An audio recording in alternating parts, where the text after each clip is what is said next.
Representative Stefanik.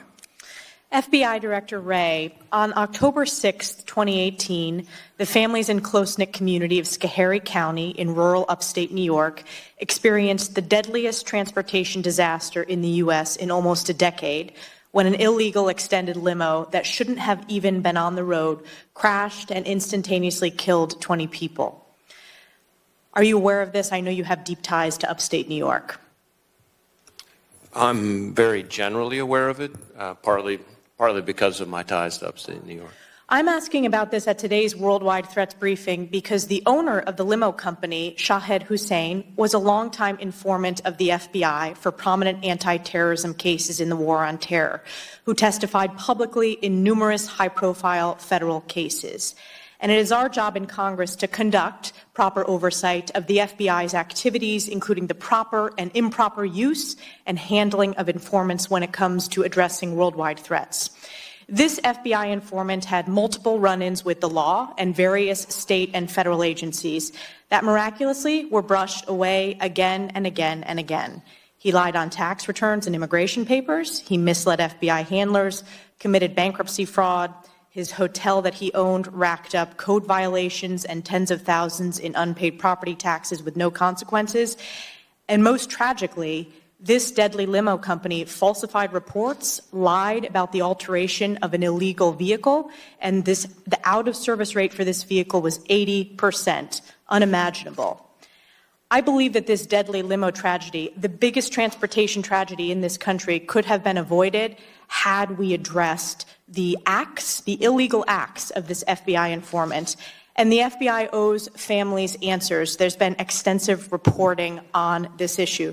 So my questions for you are, once a relationship is established with an informant, does the FBI allow an informant to engage in criminal behavior that is not related to the case, in this case, the anti-terrorism cases or investigations that they are informing on? Yes or no? There are very specific and somewhat detailed and lengthy policies and guidelines that govern how we use our correct, the confidential informant unit. Yes, I think the answer to that question basically requires going into some depth about those policies and guidelines. And in addition, over the last couple of years, we've made very significant changes, separate and apart from anything to do with this matter, involving our confidential human source program, and we'd be happy to have somebody brief you on some of those changes because they're quite significant. As to the particular matter, as I said, I'm generally aware of it, but I'm quite confident I don't know all the details, and anytime we start getting into questions of who is or isn't a source and what they were or were not doing, I have to really tread carefully. So I think what I would suggest is let me have my staff follow up with you and see if there's more. I would expect you to follow up with me directly. We're talking about 20 innocent lives. And to give you a sense of the impact this has had on the families, one father who lost his 2 sons was so destroyed by the crash that he suffered a series of strokes and now can no longer remember having children. One mother lost her son and her daughter-in-law and is now, as a grandmother, the guardian of kids age 4 and 5, who when they pass their parents' house and they see a car there, they think their parents miraculously are at home. The first responders stated the carnage was so extreme that veteran paramedics attending the crash site, who I've met with, developed disabling mental health issues. So I expect a response from you directly. But just to follow up some of the questions that are important for the people of this community to learn, in this case of Shahed Hussein, this is the informant, was the FBI aware that his company, Prestige Limo, repeatedly violated New York State transportation laws while he was an informant? Because I know that you're required to do that as part of the confidential informant unit.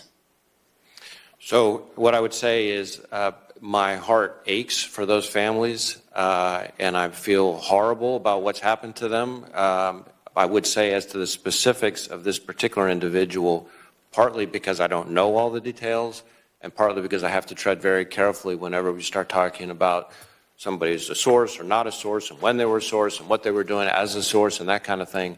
I really need to make sure that any information we provide with you is consistent with policy, but also is accurate. Great. I have a litany of questions. I am requesting your commitment today to turn over all the FBI's documents, including the source file related to Mr. Hussein, his family, his companies, and any involvement in the investigation. And as Congress, while I am requesting you to work with us, I will not hesitate to compel this, particularly next year, to issue a congressional subpoena with support from my colleagues, because these families deserve answers. And they've been yearning for answers, and it's been brushed under the rug. Yield back.